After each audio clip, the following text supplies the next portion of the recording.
दोस्तों नमस्कार। शैतानियाँ प्रधानमंत्री मोदी की एक तरफ चालू हैं तो शैतानियाँ हमारी भी चालू हैं।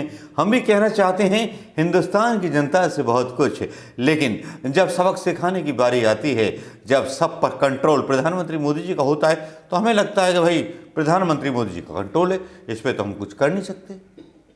मेरा भी मन था कि पब्लिक के बीच जाऊं, पब्लिक के बीच बात करूं, लेकिन पुलिस की कष्ट मतलब जो थी सुरक्षा और मतलब नज़र इतनी कि कैमरा जहां भी उत्तर प्रदेश में दिखाई देता है वहां पुलिस वाले डंडा लेकर के पहुंच जाते हैं।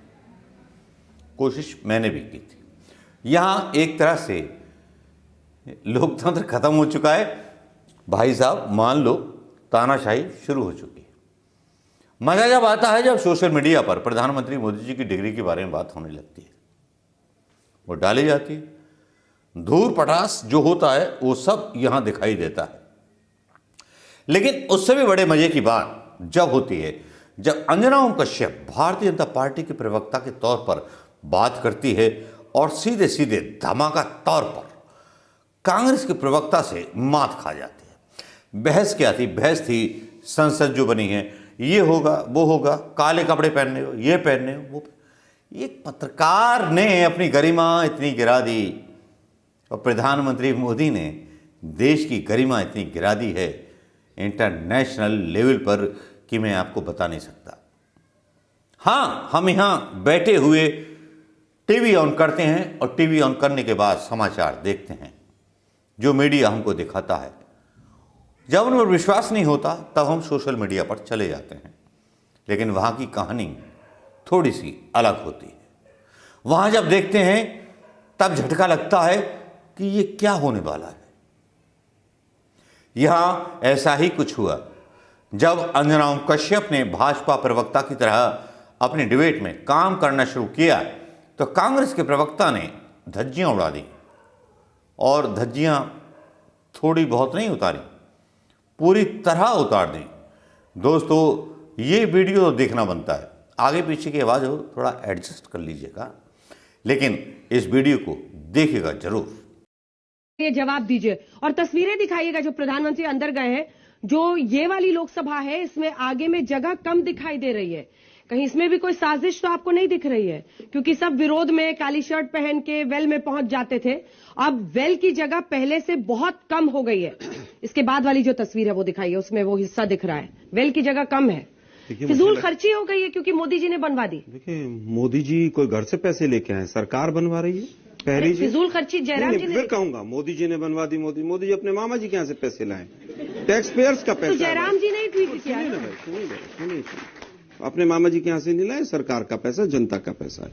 अभी तक संसद बहुत असुरक्षित थी। भाई क्यों चला रहे थे फिर? असुरक्षित थी तो अभी प्रवक्ता महोदय बोल रहे थे, एक प्रवक्ता कह रहे हैं अभी आत्मनिर्भर बनेगी। अभी तक हमारी संसद आत्मनिर्भर नहीं थी, लेकिन हम सबसे पुराने डेमोक्रेसी हैं। अभी वो कह रहे हैं आत्मनिर्भर बनेगी। अभी इसके बाद मुख्तार अब्बास साहब कह रहे हैं, सुधांशु जी मेरे बड़े अच्छे मित्र हैं, भारतीय संसद को एक कंपनी के कार्यालय से तुलना कर रहे हैं। वहां पर शीशे लगे रहते हैं, वहां पर टेबल अच्छी होती है, वहां पर। अरे संसद जो है वो ईंट रोड़े और पत्थर की बिल्डिंग नहीं होती है। संसद वो स्थान होता है जहां लोकतंत्र का मंदिर जिसको कहा जाता है, जिसमें लोकतंत्र को जिंदा रखा जाता है। अगर कागज रखने का स्पेस कम भी है तब भी सांसद को बोलने की छूट होती है। आप स्पेस बहुत बड़ा कर दीजिए, माइक इतना बड़ा लगा दीजिए और बटन बंद कर दीजिए कि सांसद बोलेगा नहीं। तो वो ऐसी संसद चाहिए क्या भाई? ये मोदी साहब के 9 साल की जो विफलताएं थी उसका स्मारक बना रहे हैं। किस तरह से ध्यान को भटकाया जाए, शेर बिल्ली कुत्ता सब बातें करेंगे, 1200 सदी की बात करेंगे। ये बात नहीं करेंगे कि अडानी क्या जेपीसी क्यों नहीं बन रहा उस संसद में। ये बात नहीं करेंगे कि पिछले 10 दिन से संसद क्यों नहीं चल रही है। संसद का बहुत अच्छा एक स्मारक, बहुत अच्छी बिल्डिंग, पता है कहां की है? नॉर्थ कोरिया की। आप उसकी फोटो देखिएगा। हमारी संसद तो क्या, अमेरिका की क्या, सब फेल है उसके सामने, लेकिन सबसे बड़ा तानाशाह उसके अंदर बैठता। क्या आपको ऐसी संसद चाहिए कि जिसके अंदर तानाशाह बैठे?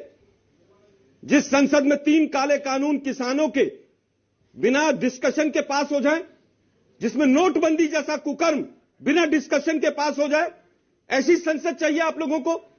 आप लोगों को ऐसी संसद चाहिए कि सीबीआई के डायरेक्टर और जजों के यहां पर पेगासस लगा दिए जाए? आपको ऐसी संसद चाहिए, ऐसा प्रधानमंत्री चाहिए जो प्रधानमंत्री चीन को क्लीन चिट दे दे? क्या आपको ऐसी संसद चाहिए कि हेरिटेज कमेटी कहे कि नहीं होना चाहिए, उसके बाद भी वो बने? लैंड एक्विजिशन बिल हो, 3 काले कानून हो, नोटबंदी हो, एमएसपी हो, सब कुछ बिना संसद के पास हो जाए, लेकिन दिखनी सुंदर चाहिए और मोदी जी का फोटो बाहर जरूर होना चाहिए। मोदी जी का फोटो नहीं संसद में, झूठ मत बोलिए। अरे भाई मैं कह रहा हूं ना, मैं तो कह रहा हूं अडानी का कमरा ही बनवा दो। भैया जी भावना में ज्यादा बोल रहे अरे हैं। भाई मैं कह रहा हूं अडानी का भी कमरा बनवा दो, और जो वो धुलाई वाली वॉशिंग मशीन है ना आपके पास, उसको भी एक कमरा दे दो वहीं पर संसद में, बीजेपी कार्यालय में जो है ना, जितने भ्रष्टाचारी आते हैं उसमें डालो और दूसरे से तरफ से निकालो, उसकी मशीन भी संसद में लगवा दो। गजब है भाई, संसद का माखौल उड़ाते हो। 81 करोड़ लोगों को 5 किलो राशन देकर वोट मांगते हो। संसद भव्य होनी चाहिए। बेरोजगारी और भुखमरी में हाईएस्ट संख्या हिंदुस्तान की हो जाए। हेट स्पीच के मामले में सुप्रीम कोर्ट कहे कि ये जो सरकार है ये नपुंसक है। रामनवमी के मौके पर हर दिन अगले दिन आता था, भव्य जुलूस निकला, भंडारा लगा, सब कुछ हुआ। अभी तक हिंसाएं नहीं रुक रही हैं, लेकिन संसद भव्य होनी चाहिए। खालिस्तान की आवाज पूरे देश में क्या पूरे विश्व में उठ रही है, लेकिन संसद भव्य होनी चाहिए। 3600 से ज्यादा दंगे हो देश के अंदर, लेकिन संसद भव्य होनी चाहिए, क्योंकि वो आधुनिक भारत का प्रतीक है। वो गजब है भाई, रामजादे हरामजादे कहकर वोट मांगेंगे और संसद में बैठेंगे। पूरा ज्ञान पेलेगा कौन आदमी जो गोली मारने की बात करता है।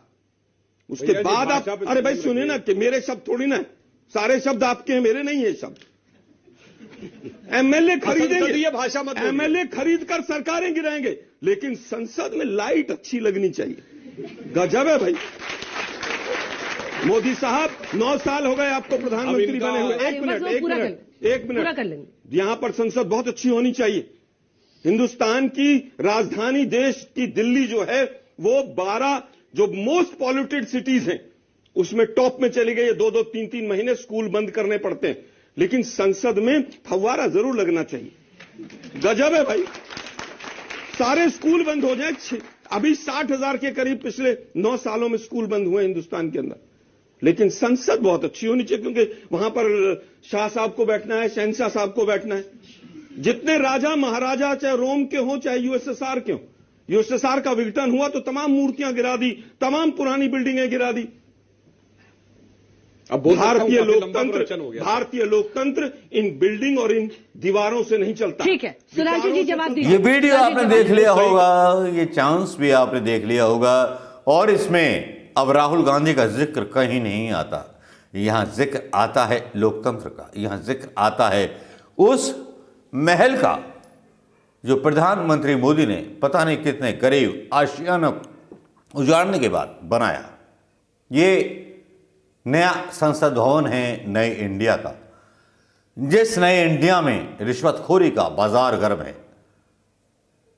ये वो नया इंडिया है जिसमें ई ट्रेडिंग के नाम पर